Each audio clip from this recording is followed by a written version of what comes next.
Hey, what's going on, everybody? How you doing? Let me make sure I'm coming through okay before we get started.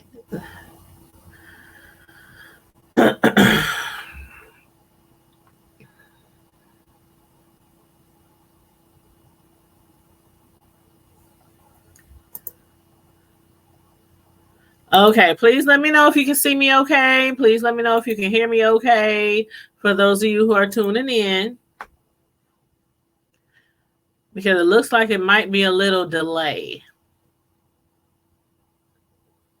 Matter of fact, let me grab my cell phone so I can check. Again, I don't know if I like this new system. Let's see. Oh, and sorry that I'm late. I apologize.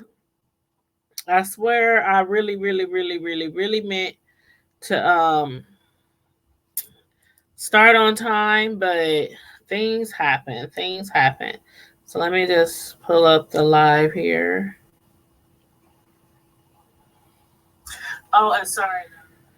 Okay, I just wanted to make sure that I was coming in okay because it looked like it was buffering. It looked like it was buffering or it was behind. But anyway, welcome to the live, everyone. We are going to be discussing The Have and the Have Nots, Season 7, Episode 4. And if you have watched the show, if you have been keeping up with the Have and Have Nots, please make sure that you comment in the chat. Let me know, how you feel about anything we talk about or, any of the cast members on the show. Please feel free to put it in the chat, your thoughts on the last episode. And the last episode, I think it was, what was it called? It was called, was it Demon Seed, Demon Son? It was, it was Evil Offspring. And you know exactly who they were referring to if you've been keeping up with the show. As far as Evil Offspring, they are talking about Wyatt. Wyatt is crazy. He is evil. He's a lunatic. I don't know where his parents went wrong raising him. I know they weren't the perfect parents, but they did give him, everything as far as, financially, stability. But where they lacked was love. And I think that's really the main thing that made Wyatt who Wyatt is to this day. But anyway, I'm pretty sure that's why they named the episode that Evil Offspring. Now, at the beginning of the episode, we saw how Wyatt, excuse me. Well, actually, Wyatt. Okay, we have found out up to now that Wyatt, when we thought that he had shot Catherine and we thought that he had shot Jim, and we knew afterwards that he did shoot Jim. We found out afterwards that he didn't really shoot his mother, and that what actually happened was he shot over his mother, and she had I don't know, in the shock of thinking you're being shot at, I assume she kind of fell backwards into the water after the gunshot. She kind of just lurched back into the water in the tub. And so when the police came, she was kind of just trying to, get up out the tub and get up out the water because she was laid back in the water and, in shock and everything. So anyway, she was not shot. But Jim was shot, and Jim is still in the hospital. The last we saw, they was trying to resuscitate him, giving him the, I don't know exactly what they are, but what they're called. But the thing that shocks you and everything when they're trying to get your heart back to pumping and all that kind of stuff. So anyway, Catherine has now been taken to jail. In the last episode, we saw how she was arrested for Jennifer Salazar murder. And we saw they took her to jail. And I was like, thinking that they might possibly have her and Wyatt in the same location, not the same jail cell, especially since he just shot at her and shot his father, which is her husband. So I knew they weren't going to be in the same jail cell, but they were in the same vicinity. He was directly across the way from her and up there antagonizing her and pestering her and bothering her. But what was so funny, y'all? Excuse me, forgive me. What was so funny, and I don't even know if I should be laughing. But when Catherine refused to go into the jail cell because it had an open bathroom, they was like, "Who the hell you think you are? This is not your mansion. You is not at home. You is not the queen of the place. So you're gonna take your butt on in this jail cell and get in there, bathroom, open it all. Hey, make it quick. Make it quick." See that? I think that's the only problem I would have in jail. If I was ever to go to jail or prison, I think that's the only problem I would have is if I had to use the bathroom in front of people. Even when I was a younger child in high school, junior high, I used to hate showering around a bunch of females and just being out in the open like that, even though they might have like a little shower curtain or something. I hated it. So during gym, I always got a low grade, and it ain't because I was this delicious woman that I am today, because I was really fit and really fine back then, you know what I'm saying, really small and petite, and you know what I'm saying. I hated to sweat. I hated to get my hair messed up. I hated to wake up early in the morning before school and get my hair just laid and slayed in the way I wanted it to, even when I really didn't really know how to do hair. Because when I was like a teenager, like 12, 13, 14, I was still like tomboyish. So I really didn't know how to do my hair and all that kind of stuff. But about time, 15 and 16 came around, I kind of figured it out. but still, regardless how my hair looked in the morning, I hated to go to gym and I hated to sweat. So I always had a low grade in gym because it was only certain things that they could make me do. Anything else, I'll be like, whatever. But anyway, that's the only thing that I think that would like drive me crazy. Like, if you're in jail, you're in prison, of course you got to deal with your surroundings and whatnot, but using a bathroom in front of everybody, showering in front of everybody, that would kill me. But anyway, they must have shocked her with that taser to get her in that jail, and I was hollering. I was hollering. She was all on the ground. To my, you shocked me. You shocked me. And then Veronica, she walks up, and Veronica, I cannot stand her. I'm waiting for somebody to either take her out or make her feel exactly the way that she has made a lot of people feel in her life. But anyway, she walks up.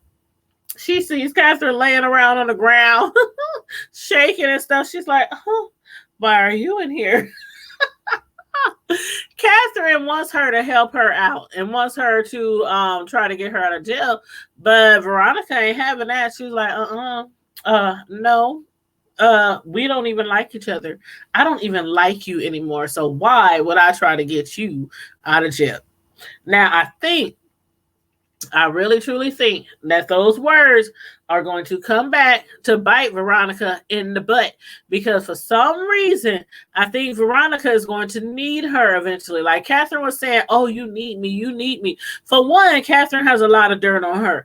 A lot of people have a lot of dirt on Veronica, but Veronica thinks that she is this almighty goddess queen, of the city, and that can't nobody take her down. That seems to be what's been going on, but I think it's really about to take a change. It's about to take a turn for as far as her not trying to help Catherine. I think that's gonna come back to bite her in the butt.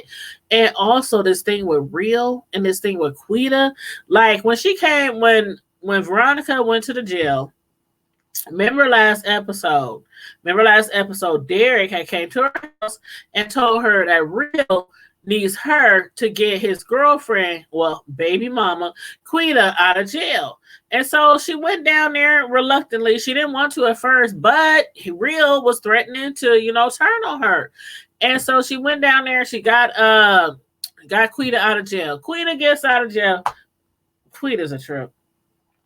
I cannot believe Quita is back. I had to put Quita on the thumbnail because I'm like, hold up, Quita, where you been? The last I remember Quita, it was when her brother Quincy, remember when he disappeared? We knew that he was dead, but she didn't know that he was dead. She really didn't know. And then she had went to Candace's house and saw blood in her house, and then she tried to get the police to do an investigation to find out if her brother was murdered in Candace's house. And anyway, he never turned up. That is the last that I remember of Quita. And then now she's back and she's locked up, and Real wants Veronica to get her out of jail. Again, that's another person threatening Veronica. Now, keep in mind, Veronica began threats for the last 2 episodes. When she had David and his girlfriend, when she planned the bomb, she didn't plant the bomb, but she planned for the bomb. She planned for the explosion. David didn't die. His girlfriend did. So, in that explosion, somebody by the name of Rios died. Now, on top of that, then she sent the goons back to David's house to kill David and her son, Jeffrey. And everybody that's tuning in, please make sure you like the video, share the video if you like. We're just discussing the Have and Have Not Season 7, Episode 4. And so during that little attack, when she sent the goons to kill David and her son, Jeffrey, they wasn't prepared for Jeffrey and them to have guns. So 2 more goons passed away. They came back to Veronica last episode. They broke into her house and told her they wanted her to pay for the funeral expenses, make sure the families of the ones who died was taken care of. She didn't want to do it because she's like, y'all thugs, y'all goons, y'all criminals, y'all gangsters. Why should I have to pay for y'all? Why should I have to pay for the funeral expenses if one of y'all, takes a fall on a hit that y'all are paid to do? Like, y'all supposed to be prepared for that kind of stuff. But anyway, she was like, okay, fine, I'll pay for y'all expenses. Quita is like, well, why the hell do my baby daddy needs me to sign something to say that you got me out of jail? Not anybody else, but you got me out of jail. Basically, what it is if she does not have the proof that she got her out of jail, then Real is going to flip on her. He's going to snitch on her. There's a lot of people who have a lot of dirt on Veronica. And again, I think this is all going to come back and get corroded. Quita was like, you no longer have 9 lives. Like, how many lives do you think you have left? Veronica, she been scot-free for a long time. She done held things over other people's head. She done covered up things for people as well. But still, yet, a lot of people have a lot of dirt on Veronica. And I, amongst others, is ready for them to take her down. But anyway, she let Quita out. Quita, she finally signed the paper saying, okay, Veronica, she was the one who got me out of jail. She was the one who I don't know if she got her out of jail or she got her like a bond and she paid the bond, or, we don't know the details right now. We don't know the details if she talked them into reducing the charges or letting her out on her own recognizance. We don't know any of that right now. All we know is that Quita is out of jail. So therefore, for right now, Veronica thinks she's safe, and she thinks Real is not going to rat on her. Now, about Candace and Benny. And hey, everybody who's coming in, I'm trying to do this review real quick because I know it's late. It's really late. But as far as Candace and Benny, Last episode we had saw how Candace, she was going around looking for her brother Benny.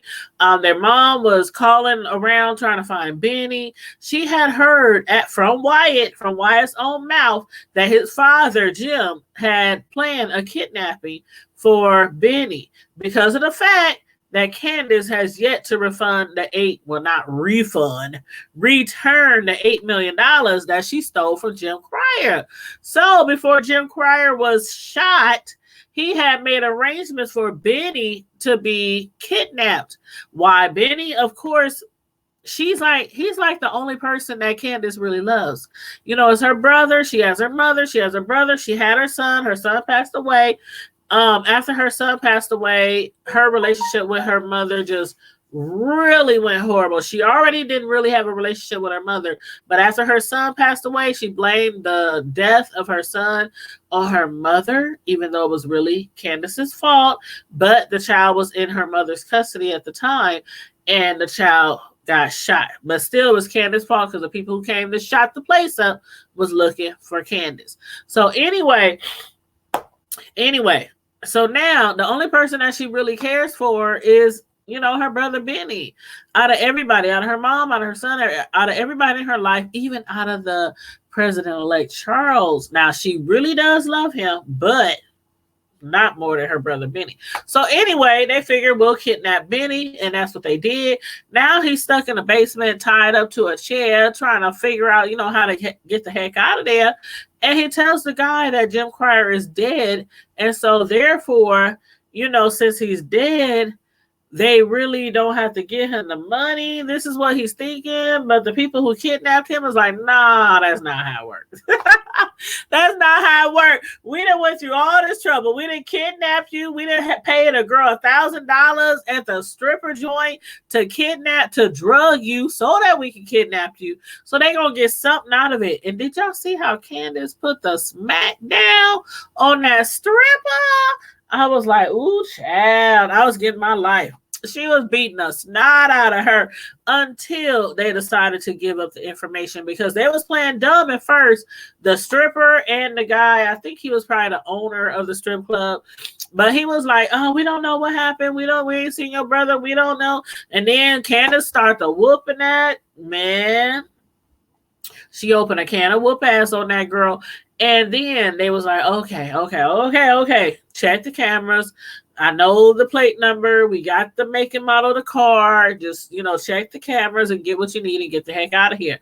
So that's where it ended, though. So we didn't, I guess next episode, we're going to find out, or we're going to see them going to try to rescue her brother Benny, or I don't know if he's going to get out himself or if they're going to have to rescue him to get him out of there. But for right now, Benny is still tied up to a chair in a basement. Now her this guy by the name of Marty, I don't remember him, and I've been following this show since the very beginning. I don't remember Marty. Now Marty, if you guys watch Power, you would recognize the person playing Marty from Power, because in Power, Marty played Tommy's father, his estranged father, the one that Tommy killed himself because he thought that his father's gonna rat on him. But anyway, that's where the guy, I was looking at him like, who the heck is that? And then, hold up. They threw another character in here tonight. Okay. For y'all who are Bill Cosby, the Cosby Show. I ain't even going to say Bill Cosby fans. I'm going to say the Cosby Show fans. For those of y'all who are the Cosby Show fans, and y'all remember Sandra Huxtable? Cliff Huxtable and Claire Huxtable's daughter. The one who was married to the guy that she had twins by. Okay, now his real name is his name on the show is Senator West.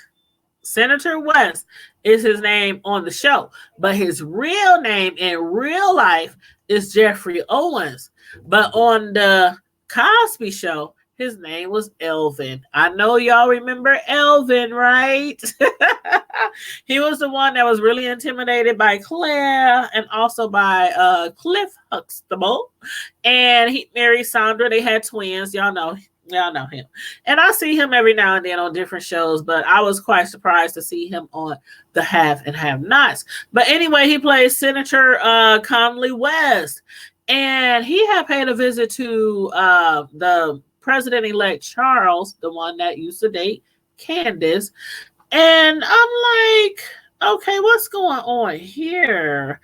Like, he is really up there trying to convince Charles that it's okay to have these extracurricular relations with women, but not with Candace. He don't want him to be with Candace. He's like, you need to level up. You need to date up. You need to sleep up. Candace is not where it's at. Candace is going to cost you your election. But I think he's going to eventually get back with Candace anyway, because you can just tell that he really still cares for her. He really still loves her. And Candace, obviously, she still loves him as well. But he whipped out that picture talking about, have you heard of such and such? And the president-elect was like, well, no, I really kind of don't really know her, but I know what she does. She, has a lobbying office. What about her? And he was like, their youngest son. Their youngest son. This lady's youngest son. Middle son, I should say. And her husband. That's really my son. So this man is up there promoting adultery. Promoting sleeping around, talking about the only way that he gets excitement is from his extracurricular relations outside of his marriage, and that's the only reason that he can stand to be still, a senator or be in his position that he's in, because of the excitement that he gets from sleeping around. So President-elect Charles is like, okay, so what you're trying to tell me, what you want me to go out here and just, just get with, anybody who's like, no, you have to date up. Find somebody who has just as much as you to lose as you do. And see, that's what's wrong with a lot of these guys out here who find themselves cheating, and they find themselves in these relationships with these females out here that don't really, they don't have nothing to lose. They don't have nothing to lose. So that's when they usually tend to snitch, and they usually tend to take pictures and they post them on Instagram and Facebook, and they take pictures of the dude when he's asleep or stuff like that. They be laying in front of the dude like chick chick, and then post it on Facebook and tag the baby mama in it or the girl. Because they ain't got nothing to lose. But again, I'm not promoting adultery. I'm not. But anyway, I was kind of shocked to see Elvin in the show. But anyway, I used to love me some Elvin. He was so shy in the Cosby Show. But okay, so next, who we gonna talk about next? Okay, Justin done returned to the hospital. The cop Justin, he done returned to the hospital. First of all, he left the hospital when he wasn't supposed to leave the hospital. He wasn't healed enough. Now, Veronica had him like beat up and toe up from the butt up. If you get what I'm saying, in jail, beats up, toe up from the butt up, because of the fact that he hit her. Now, for those of y'all been following along, y'all remember that scene when he hit her. She got really, really mad. She was like, okay, I got you. So when he went to jail, she had some goons that she worked with, behind the scenes, and she had them get arrested so they could go to the same jail, to the same precinct, and then beat him up from the butt up, and he got toe up inside and out, pun intended. So anyway, He had no business leaving the hospital, no business at all, but he left anyway. But now he's back. And once he saw Jeffrey and Nurse Madison walking side by side and talking to each other, his jealousy struck again. Like, this man is not going to get over Jeffrey. Jeffrey seems like he's over him. And I think that's a good thing because you can really tell, especially in this episode, when Nurse Madison gave Jeffrey that medicine. Like, for one, you a nurse, you a whole nurse, and you done gave this man some medicine that wasn't prescribed for him, your medicine, to help him with his anxiety. And then when they were sitting around talking, just the way that Madison was looking at Jeffrey, you could just tell that it's still something there. Like, he really likes Jeffrey. And Jeffrey, he seems like he might be done with Justin. And it wasn't like they really had a relationship. Jeffrey was always trying to just help him. Like, every time Justin would flip out and start going on this jealous rage and acting crazy, Jeffrey would always like try to help him and try to, instead of trying to get away from him, he was always just trying to help him. So anyway, Justin sees them both up in the hospital. He starts going off. Madison walks out the room. Jeffrey walks out the room, and he leaves them right there. And that's what told me that I think Jeffrey is finally done with Justin. He just left him there, and Justin tried to get him the guilt trip. Like, your mother is the reason why I'm in jail. She's the reason why I was assaulted and attacked in jail. She's the reason why I'm in the hospital now, bleeding from the inside out. Trying to make Jeffrey feel guilty. He was like, you shouldn't have hit her. And he walked out the door. He was like, you shouldn't have hit her. Like, okay, this is Veronica Harrington, and you hit her. Yeah, you might not have got what you deserved, but what you got was because you put your hands on my mother, and she do not play that at all. So they both walked out of the room. Justin, the way he was sitting there mad and pissed off and stuff, I'm like, oh my God, what is he gonna try to do with Jeffrey next episode? Because that was the last we saw them right there. Let's see. The last thing I wanted to talk about was let's see. Celine. Okay. Celine, I don't quite know why she thought that David might have had something to do with Jim no longer paying his child support. Like, when she saw David in the hospital, David rushed to the hospital to check on Jim, his friend. They friends, but they ain't that good of friends that David is going to tell Jim, stop paying your child support, man. Them kids don't need no money. Let their mama work 2-3 jobs, to take care of them. You don't need to pay child support. You might be a billionaire, but you don't need to pay no child support. So I don't know where she got that idea from. But anyway, I think she's more concerned about if he's going to die. She kept, pressuring him to tell her who shot him. David finally told him, that the police are saying that his own son shot him.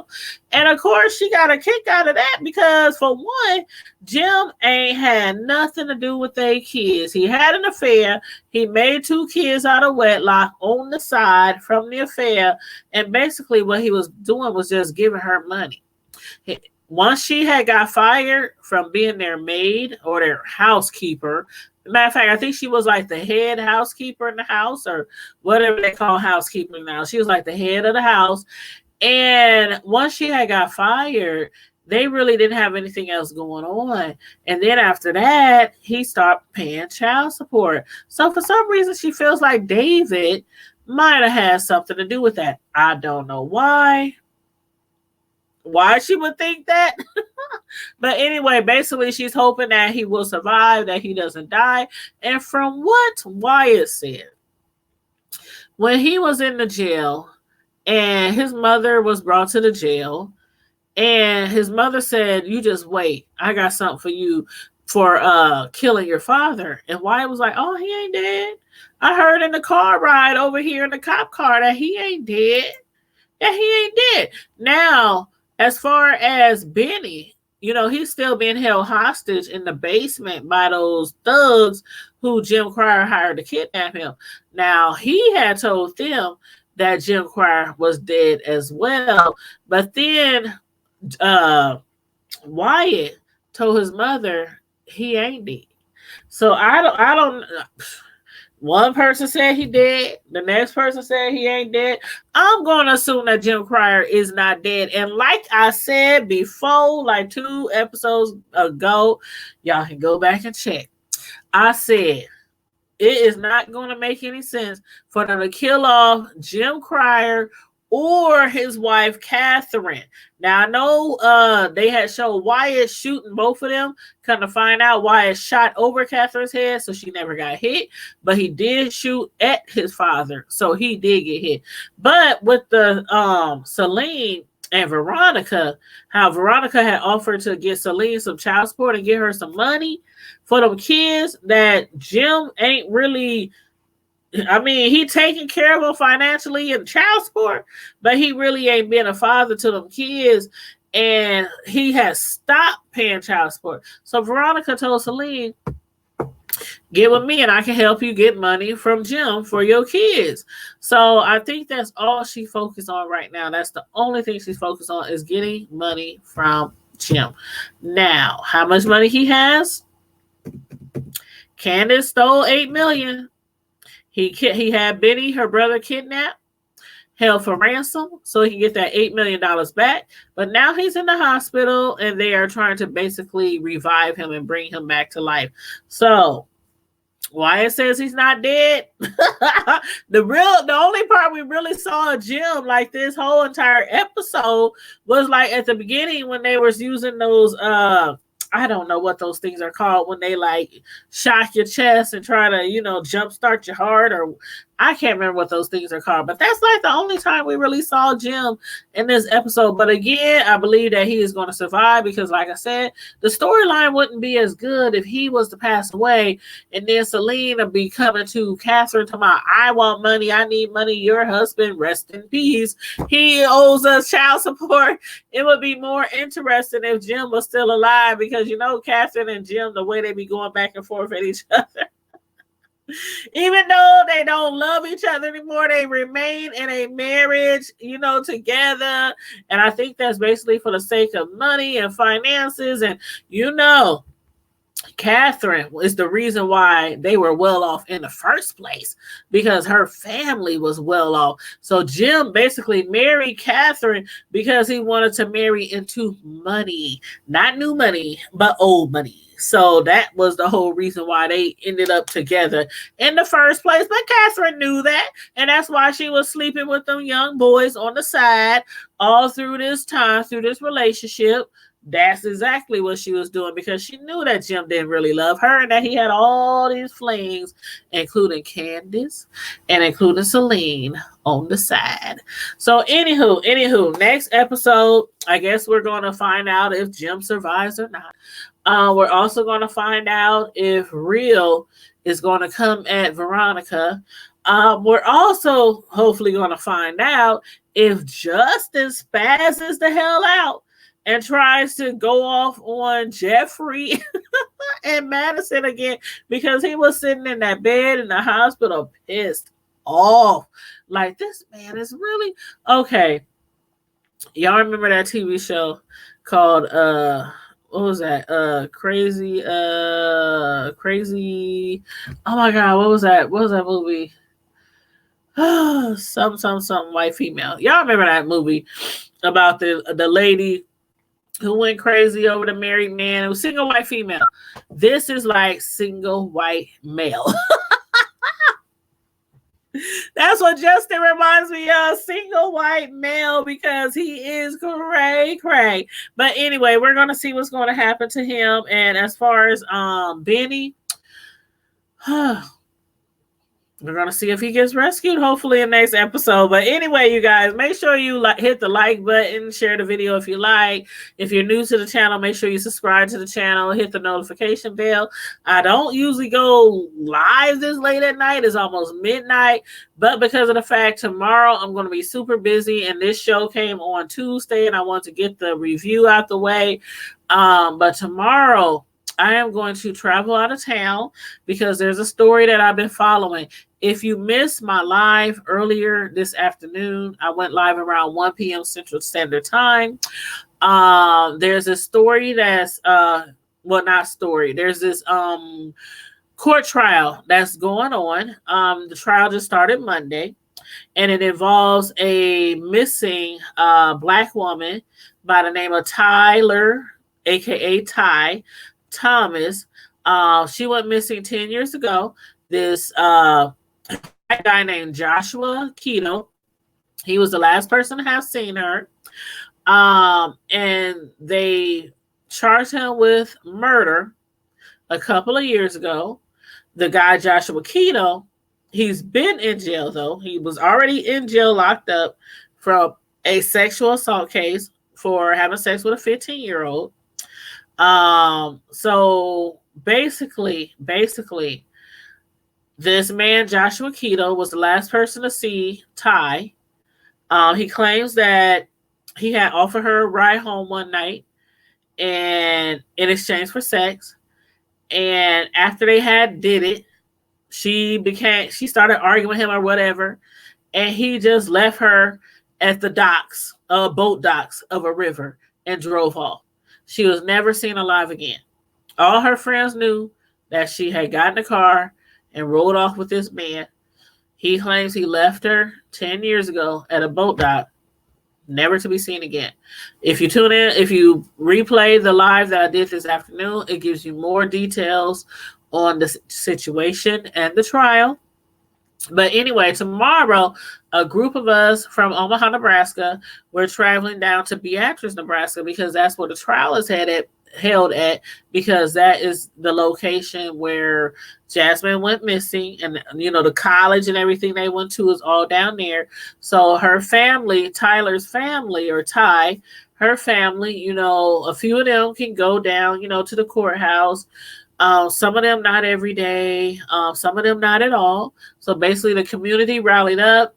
We all pitched in. Everybody did, raise money on a Cash App so that the family could go travel down there and stay for like a week in a hotel, or they can have, gas money, food money, and everything, because it's supposed to be a 3-week trial.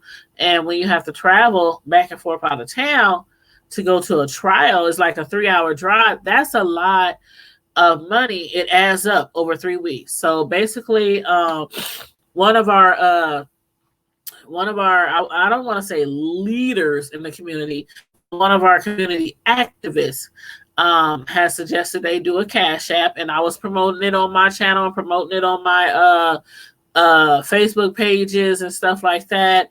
And so they raised like over $2,000 since yesterday. So in like 24 hours, they raised over $2,000. So the family now can go down there if they want. They can stay at a hotel and, just, go to the hotel, to the courtroom, every day and back, instead of driving from Omaha to Beatrice every single day, Monday through Friday and back. So again, I'm going to go down there tomorrow to support the family.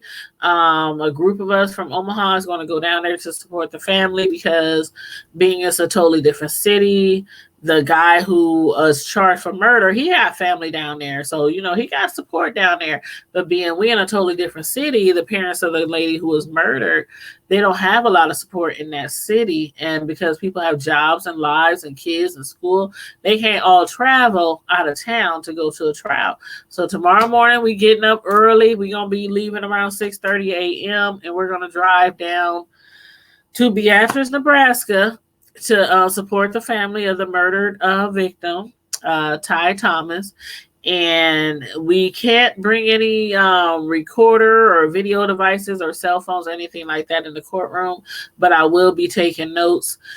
So when I get back, I already been covering this story for some time. Every time something comes in new on the story, you know, I'll do a video on it or whatnot. But tomorrow I won't be able to record anything really. So I'm going to take notes because they're not allowing that in the courtroom. They are being very, very strict with this trial. So if you're not the press or the media and got approved, pre-approved to record or bring cameras or anything like that, you can't bring it. So, but again, I will take notes, and then tomorrow night when I get home, tomorrow night after I get all my notes together and everything, I will come live, and I'll go live streaming on YouTube and go live streaming on Facebook at the same time, so I can definitely let you guys know what new information we found out in court. And especially for the city that I'm in Omaha, Nebraska, a lot of people here are, you know, friends and family of Ty, and they can't make it to court. And you know how the news is. The news only give you like tidbits of what's going on, or like the highlights. You know, it'd be like a minute or less that they show on the news, you know, on a court trial.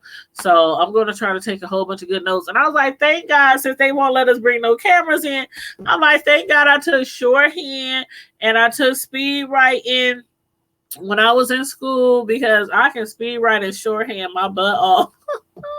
You can be taught, and on top of that, I can type like over 100 words a minute. And as far as 10 keystrokes, oh Lord, like 20,000 or more a minute. So, you know, I'm really good, you know, typing in shorthand and all that kind of stuff. So I'll be cool on that. But yeah, so thanks for tuning in tonight. Everybody who's watching from Omaha, Nebraska, again, I had said earlier on my live today, if y'all see me down there tomorrow, feel free to come up to me and say hi, hello, whatever, give each other a hug, you know, whatever. I'm just teasing. But yeah, feel free to come up to me and talk to me and come sit with us if you like, you know, in the courthouse. But other than that, you guys, I want to thank you for tuning in tonight to the review of the Have and Have Not season 7 episode 4. I still owe you like another review of which one? Oh, Love and Hip Hop New York. Love and Hip Hop New York. So I'll probably do that Saturday. But in the meantime and in between time, the Hood Table and Tanya's Primetime TV Squad, stay blessed, be safe. Make sure you hit the like button. Give your girl a thumbs up. Subscribe to the channel if you are not already subscribed. And stay safe. Be blessed. I'm out. Deuces.